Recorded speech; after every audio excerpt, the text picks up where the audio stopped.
গভীর রাত, ফাঁকা সড়ক, হঠাৎ পথরোধ। কয়েক সেকেন্ডের মধ্যে ছিনে নেওয়া হয় টাকা, মোবাইল ও মূল্যবান জিনিসপত্র। প্রতিরোধ করে যাত্রীদের কাছ থেকে ছিনিয়ে নেওয়া হয় সর্বস্ব। চিৎকার করার আগে পালিয়ে যায় ছিনতাইকারীরা।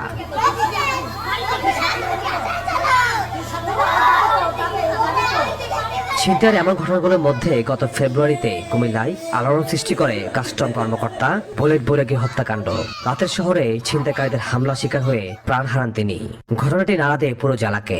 এবার ছুটি পাইছে বলতেছে আমি তাহলে একটা দিন ঘুরে আসি, এসে রাতে থাকবে। ওর প্ল্যান ছিল শনিবার সারাদিন থাকবে, রবিবার ভোরবেলা যে এখান থেকে হয়তো 2.5-3 ঘন্টা সময় লাগে, তখন যে হয়তো ক্লাস করবে। কারণ আমরাও তো অপেক্ষায় থাকি, আমার বাচ্চাটারে নিয়ে থাকি, ও অনেক দুরন্ত। ও আমার বাবা কয়দিন আগে একটু ডাকছে, তারপরে তো আর ডাকতেও পারে নাই। অনুসন্ধানে উঠে এসেছে ভিন্ন এক বাস্তবতা।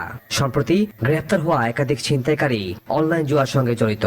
প্রথমে কৌতূহল, তারপর নেশা, এরপর হাঁটতে হাঁটতে জমে দেনা। আর সেই দেনা শোধ করতে কেউ কেউ জড়িয়ে পড়ছে অপরাধে। ক্যাসিনো, মোবাইল ফোনে পর্দা পেরিয়ে পৌঁছে গেছে জেলার অলিতে গলিতে।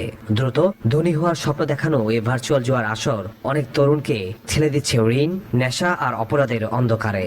শুধু জুয়া নয়, অনেক ক্ষেত্রে এর সঙ্গে যুক্ত হচ্ছে মাদক। জুয়ার টাকা হারিয়ে হতাশা, এরপর মাদক।